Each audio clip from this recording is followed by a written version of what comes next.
Cuando predicamos el libro de Timoteo aquí, cuando llegamos a segunda de Timoteo, ah, ya hace varios años atrás que hicimos esto, hablamos que esta carta es una carta de exhortación y en cierto grado es una carta de llamada de atención a Timoteo por parte de Pablo.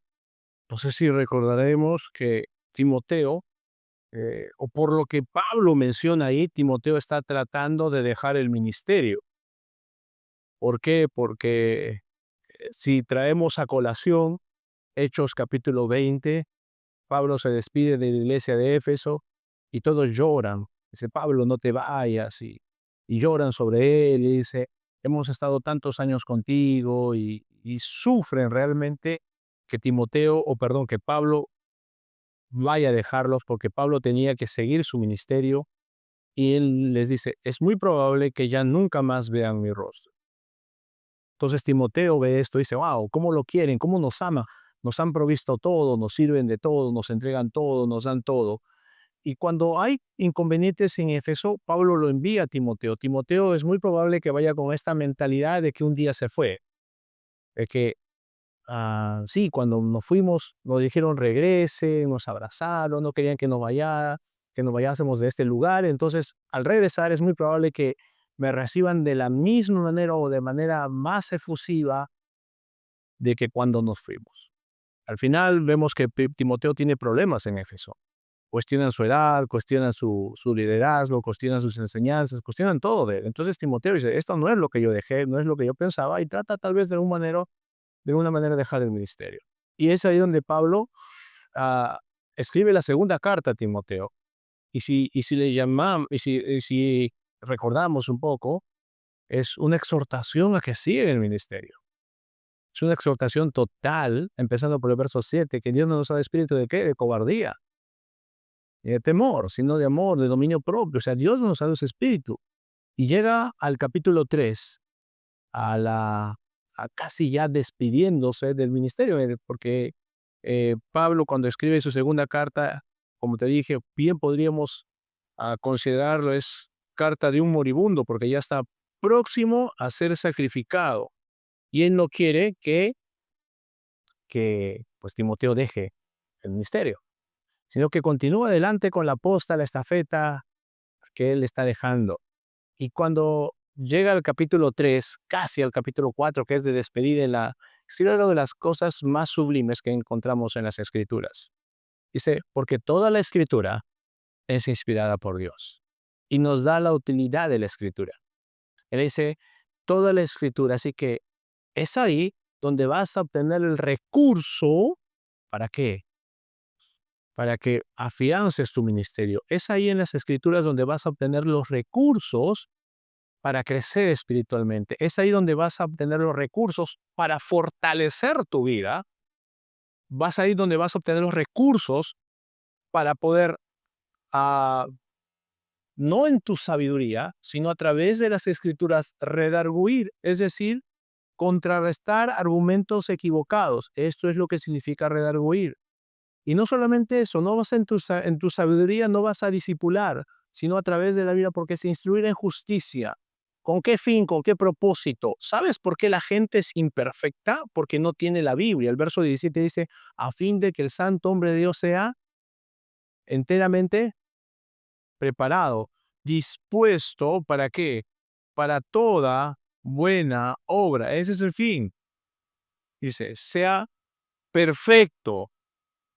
¿Por qué hay imperfecciones en la vida? Porque dice, están apartados de la escritura. Entonces, no es tu sabiduría, no es lo que tú puedas hacer, es lo que la escritura puede hacer en ellos. Pero primero es lo que la escritura puede hacer en ti. Entonces, esto es ah, algo muy, muy extraordinario. Y recordamos, hizo mella en la vida de Timoteo. Sí, Hebreo nos dice, Timoteo ya está libre. Aún fue a la cárcel. ¿Por qué? Por amor a Dios. Aún fue a la cárcel porque entendió que la escritura lo fortaleció, la escritura fue quien lo guió. Entonces, estamos terminando el mes de la Biblia y es la escritura, hermanos, en todo su aspecto quien va a fortalecernos. Y quería compartir esta introducción para irnos al libro de Hebreos, capítulo 1, por favor. Hebreos, capítulo 1. Hebreos, capítulo 1. Antes de Santiago, después de Filemón, está Hebreos, capítulo 1.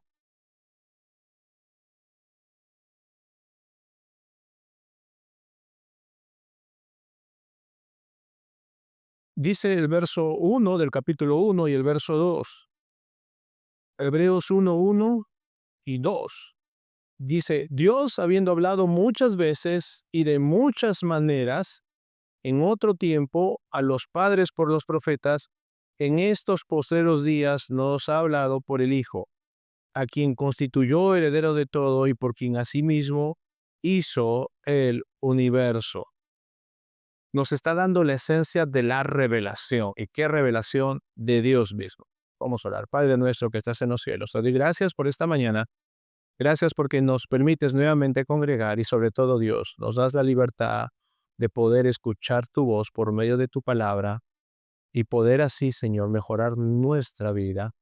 Y queremos, Dios, hoy que nos hables. Ilumínanos, Dios. Ayúdanos a tomar decisiones que te honren. Ayúdanos, Dios, a que tu palabra cambie nuestra vida.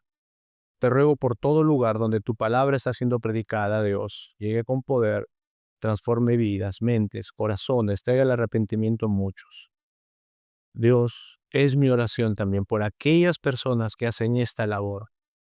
Cubre sus necesidades, sus vidas sean protegidas, la de ellos y las de su familia, Dios. Al final, honra y gloria sean solo para ti, Señor. En Cristo Jesús, nuestro Señor, te lo pedimos y te damos gracias. Amén. Muy bien, dice Dios, habiendo hablado muchas veces y de muchas maneras en otro tiempo a los padres por los profetas, en estos postreros días, o sea, actualmente nos ha hablado por el Hijo.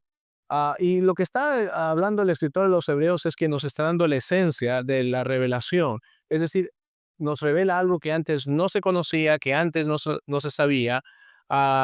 Es eso lo que significa revelar. Revelar es dar a conocer una verdad que antes no se conocía y no se sabía. Y el escritor de los Hebreos nos dice que Dios se ha dado a revelar a sí mismo y en el Antiguo Testamento. ¿Y qué utilizó en el Antiguo Testamento? Pues bien, está hablando que en el Antiguo Testamento él utilizó ¿a quiénes? A los profetas. Dice a los padres por los profetas, es decir, al pueblo judío.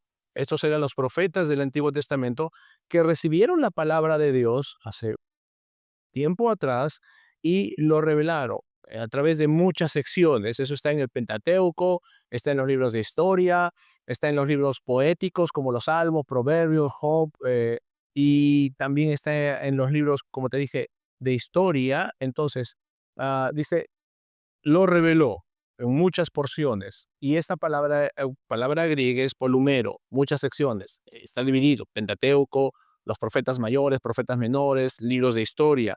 Y de muchas maneras, polutropos, ya está hablando de otra palabra que significa, ya, ¿de qué maneras? Lo reveló a través de visiones, a través de sueños, a través de teofanías, a través de parábolas, de simbolismo, de ceremonias, a veces de la voz audible de Dios y en otras ocasiones a través del dedo mismo de Dios escrito en piedra sobre, por ejemplo, en las tablas de la ley.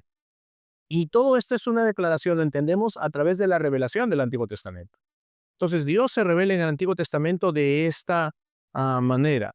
El Antiguo Testamento no es una colección de sabiduría de hombres, por si acaso. No es una colección de los mejores pensamientos religiosos. El Antiguo Testamento no es una colección de gente piadosa poniendo sus mejores pensamientos y plasmándolos en pergaminos o en otros tipos de manuscritos. No es eso.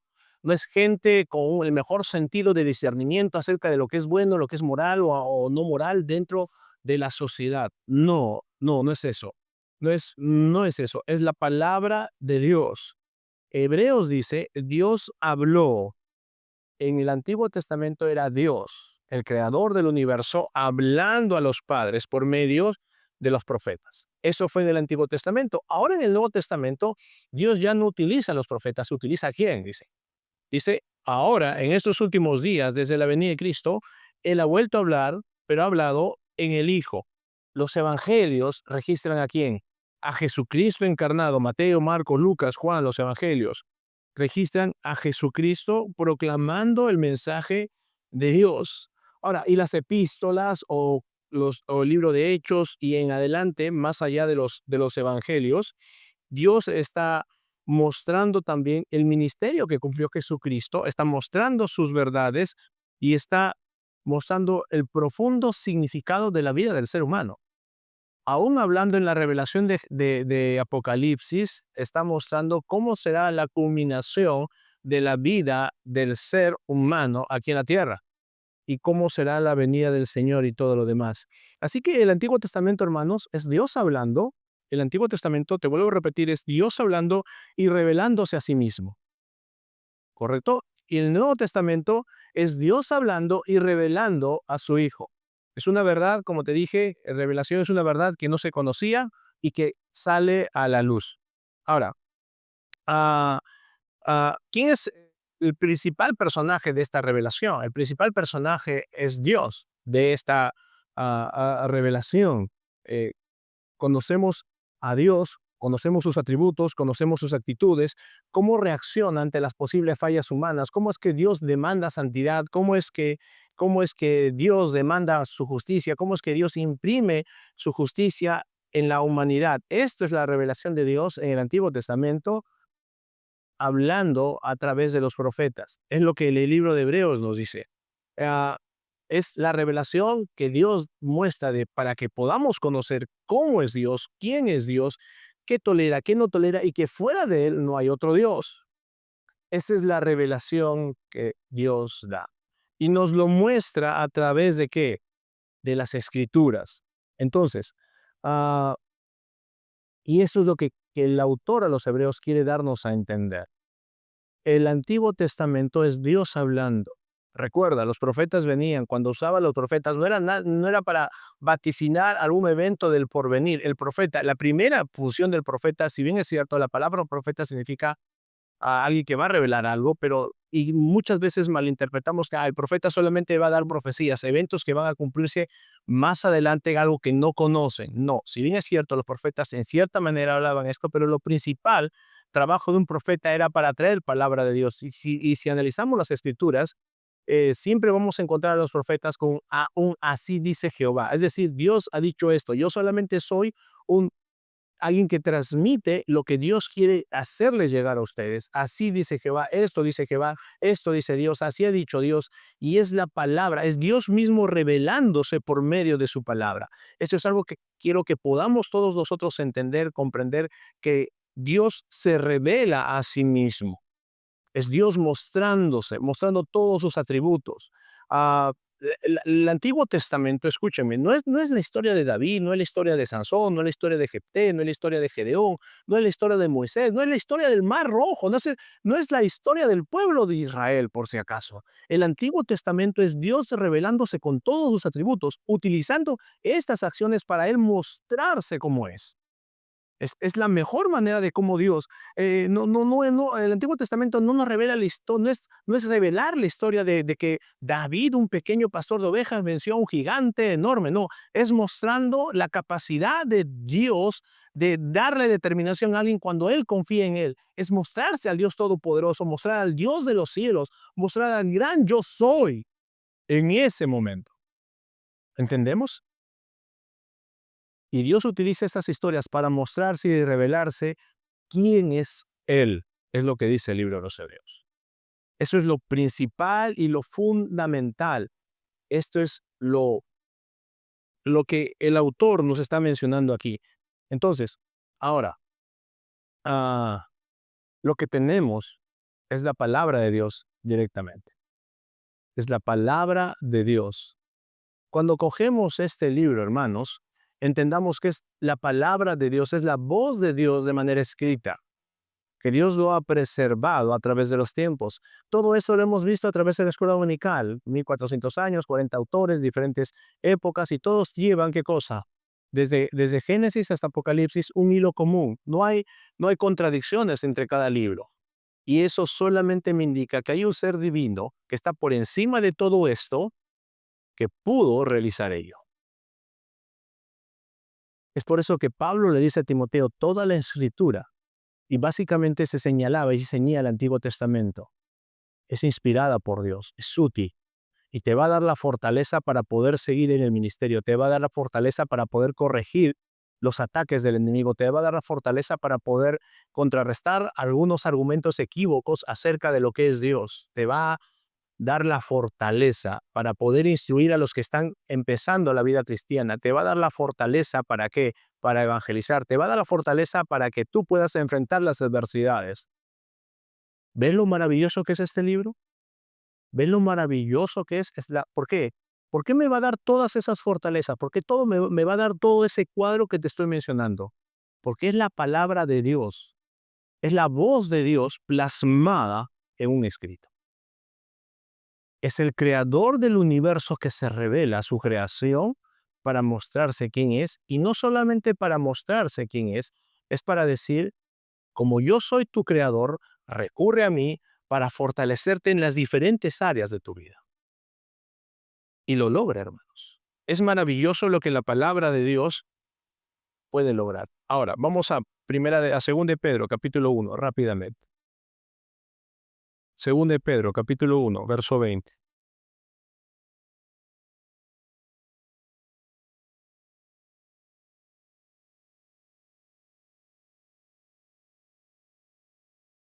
Y es un verso bastante conocido. 2 de Pedro 1:20 dice así, entendiendo primero esto, que ninguna profecía de la Escritura es de interpretación privada, porque nunca la profecía fue traída por voluntad humana, sino que los santos hombres de Dios hablaron siendo inspirados por el Espíritu Santo. Ah, aquí dice, nunca la profecía fue ah, es de interpretación privada, ¿correcto? Ah, Cuando habla de interpretación privada, no está tratando de decir, bueno, ¿qué es lo que significa esta porción de las Escrituras? No está. Si bien es colocado en nuestra Biblia interpretación privada, ah, pero lo que el autor básicamente quiere decir es que ninguna parte de la Escritura procede de una fuente humana. Esa palabra ahí, interpretación, es básicamente voluntad o fuente humana. No quiere decir es inspiración privada, es decir, inspiración propia. Es decir, a mí se me ocurrió y por eso lo plasmo ahí, ¿correcto? No está hablando cuando dice interpretación privada, es que yo solamente soy el único que puede interpretar o decir, o como dice la hermenéutica, interpretar qué cosa quiere decir este pasaje. Que todos pueden saberlo. No estamos hablando de eso. Estamos hablando de que, qué es lo que significa este pasaje. No está hablando de eso, interpretación. No, lo han colocado en interpretación, pero como te digo, lo que el texto original nos menciona es de que nadie ha traído bajo su propia mente ningún mensaje de las Escrituras. ¿Ya? Es decir, nada del mensaje sale de fuente humana. Por eso que el verso siguiente, el verso 21 dice, porque nunca la profecía fue traída, ¿por qué? Por voluntad humana. Es decir, yo transmito, yo reproduzco, yo plasmo aquí lo que Dios quiere que escriba. No es mi pensamiento, no es lo que yo creía, no es lo que yo pensaba, es lo que Dios lleva a escribir a los autores de los diferentes libros. Espero que me esté dejando entender, hermanos. ¿Ya? Y es el Espíritu Santo, que es Dios, quien llevó a los escritores del Nuevo y Antiguo Testamento a escribir lo que tenemos ahora. Esto no es un pensamiento humano, no es algo que se le ocurrió a cualquier hombre. No es un mensaje que sale de fuente humana o de pensamiento humano o de raciocinio humano. Es algo que sale del poder de Dios. Entonces, lo que debemos entender es que Dios utilizó a estas personas en un momento específico, en lo que es inspirado en las Escrituras, por si acaso. Si leemos según de Timoteo, lo que hemos visto hace un momento, toda la Escritura es que inspirada, ¿por quién? Por Dios, ¿ya? Lo que es inspirado en las Escrituras, y en cierto momento los hombres que escribieron lo que Dios les guió a escribir, fueron inspirados en ese momento, nada más. No vivieron una vida inspirada, por si acaso. Perennemente no estuvieron inspirados en escribir todo lo que ellos hacían.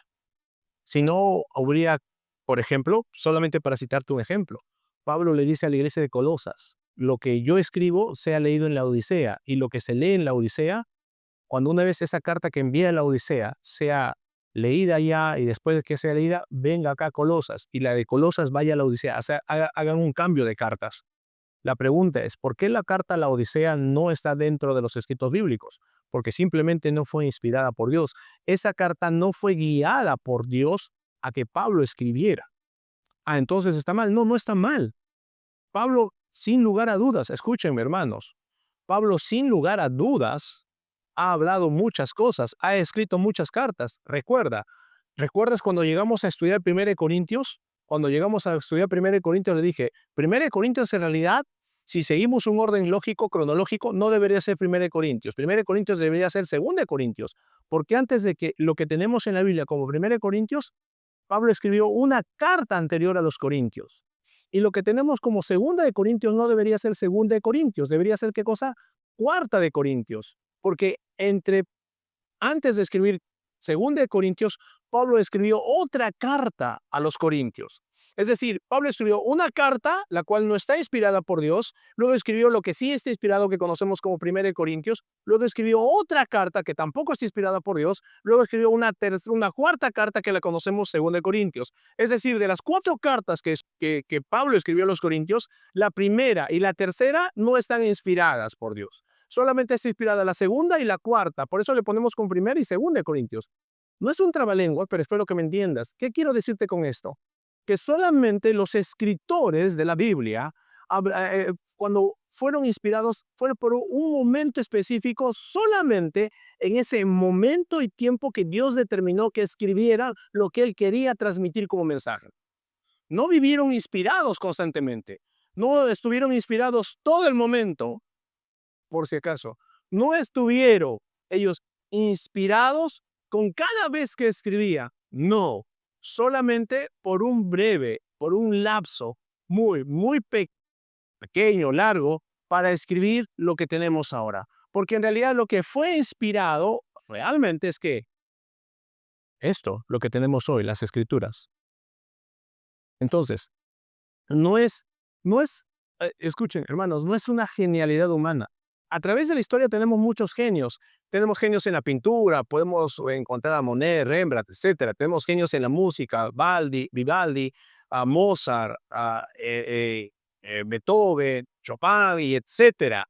Ya tenemos muchos genios no solamente de la época antigua, genios contemporáneos. Borges, otro músico que ha escrito muchas sinfonías, casi de los contemporáneos. Tenemos genios en las matemáticas, tenemos genios, Nobel Premio de Paz, pero no es su genialidad lo que escribió las escrituras, no es la genialidad, la sabiduría, el conocimiento de hombre, de alguna mujer, lo que escribió las escrituras. De eso no estamos hablando. Estamos hablando que Dios utilizó a estos hombres, no importa, y mayormente, si te percatas, mayormente es gente sin mucho intelecto, pero que fueron inspirados por Dios para plasmar lo que tenemos hoy. Eso es. Lo que Pedro está diciendo no es sabiduría humana, no es conocimiento humano, no es habilidad humana, es Dios moviéndose a través de estos personajes. Entonces, ¿y ellos sabían que estaban escribiendo de Dios? Por supuesto que sí. De hecho, unas 4000 veces en la Biblia los escritores afirman estar escribiendo la palabra de Dios. 4000 veces se menciona en las escrituras que los escritores están mencionando que están escribiendo la palabra de Dios. Ah, hay 320 citas directas en el Nuevo Testamento refiriéndose al Antiguo Testamento. Entonces, cada autor del Nuevo Testamento que cita el Antiguo Testamento está reafirmando que el Antiguo Testamento es ¿qué? Palabra de Dios, inspiración divina. Ahora, hay un segundo elemento que quiero tratarlo rápidamente con ustedes. Muchos dicen que los conceptos son los inspirados, pero no las palabras. Ah, Cuando Moisés, por ejemplo, quiso excusarse con Dios, ¿qué es lo que Dios dijo a Moisés? Yo no soy fácil de palabra, Dios. Yo soy tartamudo. No sé hablar muy rápido, me voy a trabar. ¿Y qué es lo que dice Dios? Dios no dice, bueno, ¿sabes qué? Yo voy a estar en tu pensamiento. ¿Qué es la respuesta de Dios? Yo voy a hacer ¿qué? Tu boca. No entiendo cómo puede haber un concepto sin palabras. Yo no entiendo. ¿Cómo puede haber música sin acordes? Es imposible que haya música sin notas musicales. Hay música, pero no hay notas musicales. Es imposible que hay pensamientos sin palabras para referirse a lo que Dios está dando. Ah, entonces, ah, retrocedemos a Primera de Pedro, por favor. Primera de Pedro, capítulo 1, verso 10.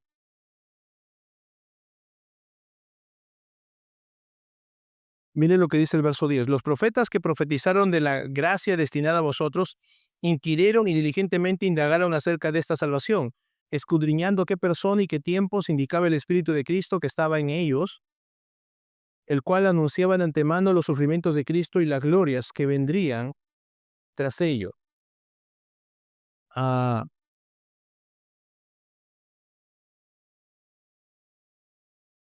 Mire lo que está diciendo aún acerca de esto. Dios no les está impartiendo pensamiento a los profetas del Antiguo Testamento, ¿correcto? ¿Qué le está diciendo a ellos? Dios les dio qué escribir.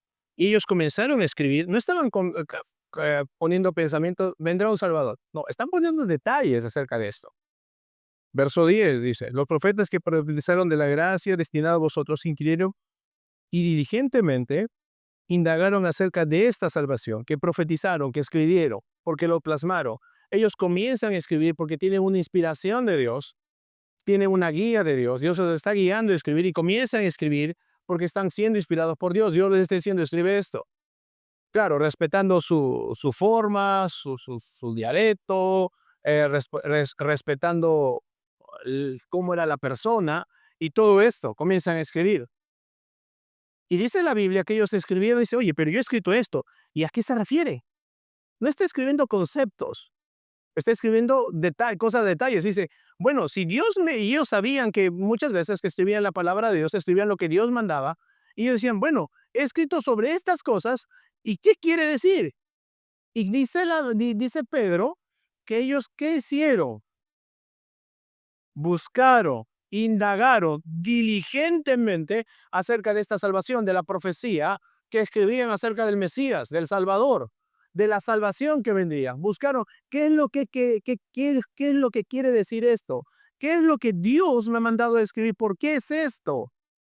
No le mandó a escribir conceptos, le mandó a escribir palabras detalladas.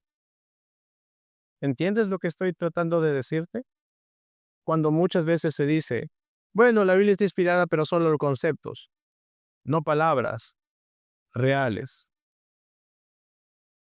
Otra de las cosas se dice, bueno, la Biblia es inspirada cuando habla de cosas sagradas, no cuando habla como cosas seculares de la ciencia, de geografía y de todo eso. Ah, no te preocupes, la inspiración es sobre lo sagrado, no sobre lo secular, ¿correcto? Y la ciencia muchas veces se va a burlar de las escrituras, por ejemplo. ¿Recuerdas a Josué, capítulo 10? Cuando Josué va a la batalla y nos dice, el verso 12, que en medio de la batalla él pidió que el sol que se detenga, ¿ya? Y muchas veces dudamos de eso. al igual que Isaías, o Ezequías, perdón, cuando viene el profeta Isaías y le dice, si la sombra retrocede, yo le voy a creer a Dios. Para que el sol se detenga, ¿qué tiene que haber? Y han tratado, lo triste, hermanos, es que algunos teólogos tratan de decir, no, lo que pasa es que hubo un reflejo, hubo, así como hay eclipses, hay lo contrario, ¿no? Que hay más luz de lo normal. Por ejemplo, en el polo no, en el hemisferio norte, anochece a partir de las 10. O sea, desde Nueva York hacia arriba, hermano, Canadá, esos lados, Alberta, esos lados del norte de Canadá, anochecen a las 10 o 11, todavía está de día, ¿no? Entonces, más o menos algo así, pues, ¿no? Aquí está anocheciendo a las 6 y ya está oscuro, ¿no? Entonces, así se prolongó. Y tratan de argumentar cosas sin sentido desde mi perspectiva. Si Dios decide que todo el día haya sol, hermanos, yo no tengo por qué dudar que la Biblia dice eso. Pero lo que dice aquí literalmente es que el sol se detuvo. Y para que el sol se detenga, ¿qué es lo que tiene que haber? Tiene que suceder dos cosas. Primero, no tiene que haber rotación de la Tierra, ¿correcto? Porque no es el sol quien gira, es la Tierra quien gira sobre su propio eje. Cuando hace la rotación, es lo que tenemos los días de 24 horas. Y si Dios detuvo la Tierra, yo lo creo. Y cuando Ezequías menciona al profeta Isaías, se le dice, ¿sabes qué? Fácil es que la sombra avance, que la sombra retrocede es lo difícil. ¿Qué significa eso? Que cuando hay una proyección de sombra es porque el sol se va ocultando. Y volvemos a lo mismo, el sol no se oculta, es la Tierra quien está girando. Entonces, el sol se mueve de este a oeste en nuestro rumbo. Entonces, Isaías dice, fácil es que se mueva de este a oeste, pues la sombra va a crecer. Pero para que la sombra decrezca, es decir, para que la sombra en lugar de agrandarse, se achique, ¿qué tendría que hacer? El sol moverse de oeste a este. Todo lo que vimos en San Juan, ¿para dónde se oculta el sol? Para allá. Isaí, lo que está pidiendo Ezequiel es, Dios ha dicho que no voy a morir, necesito una prueba. La prueba es que yo quiero que el sol retroceda, que se mueva de oeste a este. Isaías le dice, bueno, va a hacerse así. ¿Y qué sucede? El sol regresa, hermano, la sombra decrece, dice la Biblia. Y para que haya decrecimiento de la sombra, es que la Tierra, en lugar de su rotación normal, ha tenido que ir contra el sentido horario por unos 15 minutos para que la sombra decreciera 15 grados aproximadamente. Y eso es lo que plasma las Escrituras. Y luego lo que nos plasma las Escrituras es la comprobación de ellos. Los babilonios, a quienes adoraban al sol, y por este acontecimiento dice la Biblia que fueron donde Ezequías a preguntarle, oye, ¿qué ha pasado? ¿Qué es lo que ha ocurrido en los cielos? Que nuestro gran soberano, por primera vez en la historia, ha retrocedido. Porque normalmente uno piensa, pues, cuando la Tierra se mueve, piensa que el Sol avanza, la Tierra es la que se mueve. Entonces, hemos visto que ha retrocedido. Y bueno, la historia es otra, ¿no? Ya vemos que Isaías se glorificó a él antes que glorificar a Dios, Ezequías, perdón. Pero el punto es que dicen, bueno, cuando es cosa secular, sí, la Biblia tiene razón, pero cuando sobre cosas santas, pero no sobre cosas ah, de la ciencia o de todo esto. Pero, miren, ah, aún la Biblia va a profetizar cosas que la ciencia ha comprobado. Y solamente te quiero dar un pequeño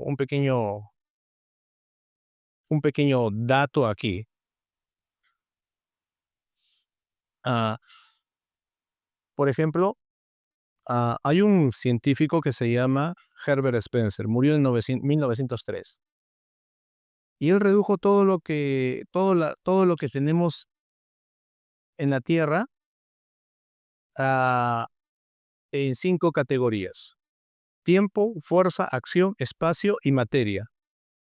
Él dijo que todo el universo se compone de esas 5 cosas: tiempo, fuerza, acción, espacio y materia. Y la ciencia, desde 1903, ah, estuvo de acuerdo en eso. Y aún dentro de la ciencia se dice que todo el universo se compone de estas 5 categorías: tiempo, fuerza, acción, espacio y materia. Esa es la matriz de la existencia. Ese es el génesis de la existencia. Y él murió en 1903, Herbert Spencer murió en 1903 y fue aclamado como un gran hombre brillante, un erudito dentro de.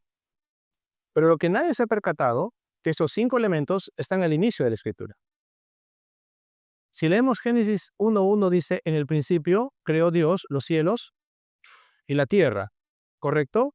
Entonces, dice, al principio, eso es tiempo, creó, o Dios, eso es fuerza, creó, eso es acción, los cielos, eso es espacio, y la tierra, eso es materia. Lo mismo que declaró este científico está en Génesis 1:1, escrito hace más de 4000 años que él existiera.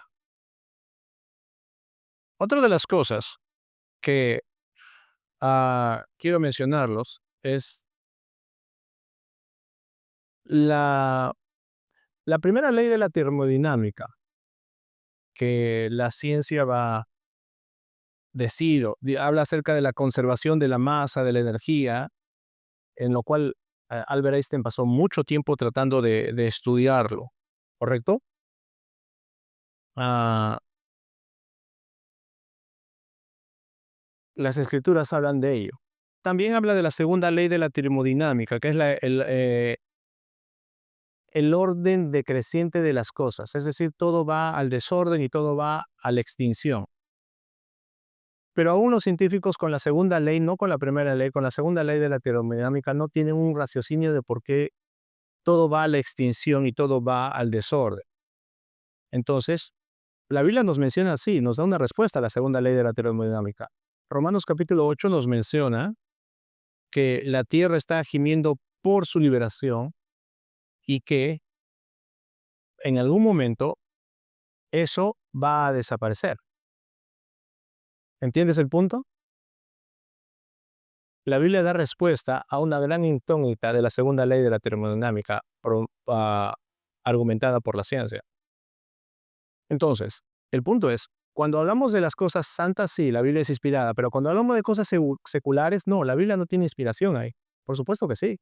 Cuando hablamos de historia, cuando hablamos de geografía, cuando hablamos de todo, ¿ya? Cuando hablamos de cualquier cosa. Ahora, solamente una sola, quiero mostrarte una sola profecía que nos menciona la Biblia y, y que para que se diera, te voy a dar cuál es el valor o la probabilidades para que esto se cumpla. No voy a hablar de Jesucristo, esto es tal vez alguien diría muy obvio. Ezequiel capítulo 26, del 2 al 14, no lo vamos a leer por cuestiones de tiempo, y con esto ya estamos terminando. Nos habla de lo detallado de lo que iba a suceder con la ciudad de Tiro, ¿ya? Con la ciudad de Tiro, ¿ya? Ah, entonces, esta ciudad era una ciudad fenicia. Y déjame decirte qué es lo que ha pasado con esta ciudad. Pero esta ciudad tenía más o menos unos muros de 150 pies de altura. Cada pie es 30 centímetros, más o menos. Sacas tu cuenta, 150 por 30, más o menos, la altura era más o menos por encima de los 30 metros. ¡Wow! Tremendos muros. Y los anchos de las paredes, sí, más o menos eran 15, 15 pies de espesor. Más o menos, ¿cuánto era? Más de 3 metros de ancho. ¿Cuánto es 3 metros de ancho? Más o menos una pared, un ladrillo, ¿cuánto tiene? 10 centímetros, ya, esto tenía más o menos 4 metros de ancho. El ancho de la pared era más o menos de la columna a la columna, acá, del marco de donde colgamos las cortinas. Más o menos este ancho, y unos 30 metros. Era una ciudad totalmente no conquistable, ¿ya? Ah, ahora, ¿qué tiene que ver esto? Ah, el rey de Tiro, uno de los primeros reyes de Tiro fue Hiram. Hiram fue el rey quien ayudó a David a construir su palacio, y en 2 Crónicas 22 nos menciona que él ayudó a Salomón, proveyó a Salomón para construir el templo. ¿ya? Pero ¿qué dice la profecía? La profecía menciona que Nabucodonosor de Babilonia, y puedes leer Ezequiel 26 del 2 al 14, por cuestión de tiempo no lo vamos a leer, y va a mencionar que va a ser destruido, que va a caer sus muros, y que va a venir un personaje llamado Nabucodonosor a conquistarlos. ¿Sabes cuánto tiempo le llevó a conquistar a Nabucodonosor Tiro? 13 años. Pero la profecía no termina ahí. La profecía termina que luego esta ciudad se pasaría a una isla, y esa isla sería solamente, terminaría como donde los pescadores pondrían sus redes. Cuando Salomón, o perdón, cuando Nabucodonosor vino, conquistó la ciudad, ¿qué es lo que hizo la gente de Tiro? Como ellos tenían naves, cruzaron el río, llevaron a una isla todas sus riquezas. Destruyeron la ciudad, pero ellos comenzaron a vivir en esa isla. La profecía se cumple a medias, menciona a Nabucodonosor y todo. Pero ¿cómo es que llega a ser solamente una ribera para redes? Luego, después de Babilonia, vienen los medopersas, luego vienen los griegos. Un muchacho que se llama Alejandro el Grande, Alejandro Magno. Él le dice a Tiro, necesito que vengas y traigas provisiones a nuestra gente. ¿Y qué es lo que hace el rey de Tiro? El rey de Tiro dice, no, tú no tienes naves, cómo llegar hasta nosotros, así que no nos molestes. ¿Qué es lo que hace Alejandro?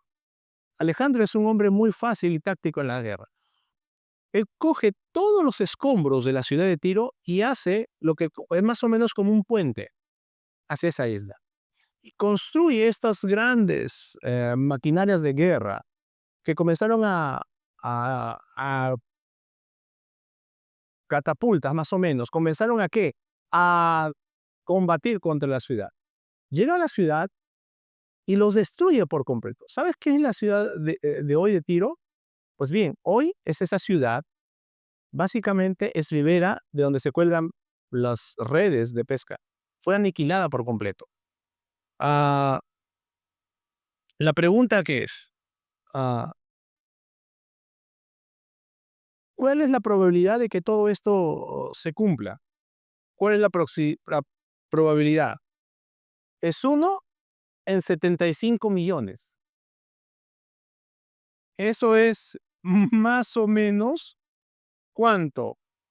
Acá tengo una cifra matemática que no le entiendo yo. Ya alguien me conseguí este dato de una cifra matemática, pero en realidad no le entiendo. Esta es una la biogésima de la potencia del cuadrado de no sé qué cosa. ¿De qué me sirve? De nada. Y alguien puso que si todas las galaxias del universo, tampoco le entendía. No le entendía ni cómo, ni cómo. Me dice, los matemáticos van a entender. Bueno, no tenemos a alguien que estudie matemáticas que nos pueda dar una ayuda, pero es más o menos así. 1 en 75 millones. Normalmente es 1 en 1 millón. 1 en 75 millones que se cumpla todo lo que la Biblia se escribió sobre esto. Entonces, pero, ¿qué es lo que dice? Hoy se llama Saida, esta ciudad de Tiro. ¿Ya? Todavía está ahí. Pero, ¿qué sucede? Sucede que ya no hay habitantes. Sucede que solamente sirven para poner las redes de pesca de los barcos o de los botes. Ahora, puedes estudiar la Biblia. Ezequiel 30 predijo, en Ezequiel capítulo 30, predijo la destrucción de Egipto. Nahum capítulo 1 predijo la destrucción de Nínive, que estamos viendo los lunes en el tiempo de oración. Isaías 13 predice la destrucción de Babilonia. Oseas capítulo 13, la destrucción de Samaria. Ezequiel 25, la destrucción de Moab y Amón. Entonces, te vuelvo a repetir, ¿cuáles son las probabilidades de que todas las profecías de la Biblia se puedan cumplir a través de la historia? Es 1 en 5,75 por 10 a la potencia 59. Te vuelvo a repetir, ¿qué significa eso? No lo sé ni lo entiendo. Pero es un número imposible. Alguien me dijo, o leí un artículo que dice es algo imposible. Entonces, cuando la Biblia habla geográficamente, cuando la Biblia habla históricamente, es precisa. Esto es la palabra de Dios. No solamente ayuda a Timoteo a afianzar su ministerio, no solamente te ayuda a ti a fortalecerte en los momentos de dificultad, de zozobra, no solamente por medio de esto sacamos a alguien del infierno o camino al infierno para llevarlo al cielo, porque dice que la fe viene por el oír ¿qué? Miren qué poder tan grande. Alguien que está destinado al infierno va al cielo. Solamente lo logra ¿qué? La palabra de Dios. Entonces, tenemos una palabra que puede cambiarnos la vida. La pregunta es, ¿cuál debe ser nuestra respuesta ante ella? En primer lugar, créela. Cree en lo que dice ella. Segundo lugar, estúdiala. Estudia lo que dice ella. Y tercer lugar, honra, porque es palabra de Dios transformada en letras. Ah, cuán maravilloso y cuán bendecidos somos, hermanos, por estar en estos tiempos. Tenemos todo el consejo de Dios en un solo libro. No tenemos que tener pergaminos, no tenemos que tener grandes riquezas para poder adquirir uno de estos libros, no tenemos que ser eruditos para poder entenderlo o leerlo. Es una gran bendición que podemos tenerlo en nuestras manos. Cosa que, ¿recuerdas? En los tiempos bíblicos, nadie podía tener la escritura en sus manos, era muy complicado, era difícil. Cuando Esteban en Hechos 8, o Felipe va con el eunuco etíope, este era funcionario de la reina Candace, leía solamente al profeta Isaías, no tenía otro rollo, solamente Isaías. ¿Sabes cuánto era el costo? Siempre te lo he dicho, de tener una Biblia en tus manos, en rollos, en pergaminos en esa época. Era más barato comprarse una casa que tener las escrituras. Era carísimo, por lo dificultoso que era copiar en pergaminos, en papiro, en todo esto. ¿Cuánto cuesta una casa ahorita? Acá en San Juan es un suicidio comprarse una casa. Cuesta por encima de los $150,000. Digo, ni en Surco, bueno. ¿Cuánto te cuesta una Biblia ahora? ¿Te das cuenta de la bendición que hoy lo puedes tener en casa? ¿Te das cuenta de la bendición que es este libro? Por eso es que Pablo le dice a Timoteo, Timoteo, toda la escritura, es que toda es inspirada por Dios. Toda la escritura es inspirada por Dios. ¿Y cuál es su utilidad? ¿Y es útil para qué? Para enseñar, para redarguir, para corregir, para, para destruir injusticia. ¿Con qué propósito? A fin de que el hombre de Dios sea ¿qué? Perfecto. Enteramente para toda. ¿Eres imperfecto en tu vida? Amén.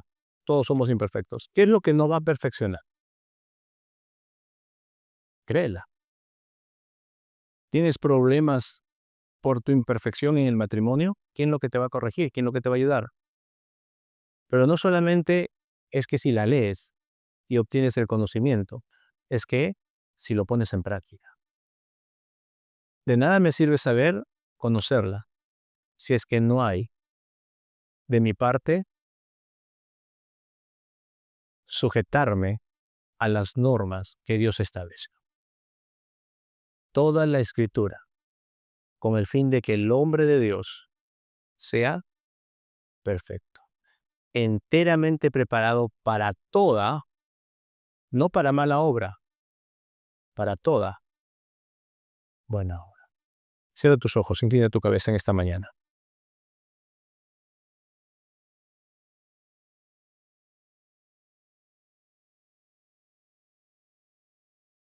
Dios hablando de muchas maneras por los profetas en el Antiguo Testamento, es la voz de Dios. Es Dios hablando, mostrándose, revelándose. El Antiguo Testamento no son historias de Israel, no es la historia del pueblo de Israel, es la revelación de Dios hacia la humanidad. Son los preceptos de Dios hablados por medio de los profetas, plasmados en este libro. El libro que cambia vidas, que transforma seres, que saca a alguien del infierno para llevarlo al cielo. El libro que fortalece a la gente, el libro que da valor. El libro que nos muestra a un Dios redentor, el libro que nos muestra a un Dios que tiene control de toda la situación. El libro que nos ayuda a creer no solamente en la parte que Dios habla acerca de las cosas santas, sino de las cosas seculares, que reafirman que Dios es Dios, que reafirma que este libro es veraz porque las profecías se han cumplido con una precisión asombrosa y que las probabilidades son remotas, ínfimas para que se puedan cumplir. Por lo tanto, nada y únicamente tiene que ser Dios quien lo escribió para que esto pueda darse. El libro que puede cambiar tu vida, si así lo quieres. Padre nuestro que estás en los cielos, te doy gracias. Gracias por lo que tu palabra es para nosotros. Gracias a Dios por lo que tu palabra nos muestra. Ayúdanos, Dios, a creerla, a conocerla, a meditarla y aplicarla a nuestra vida. Dios, bendito y alabado seas. En Cristo Jesús. Amén.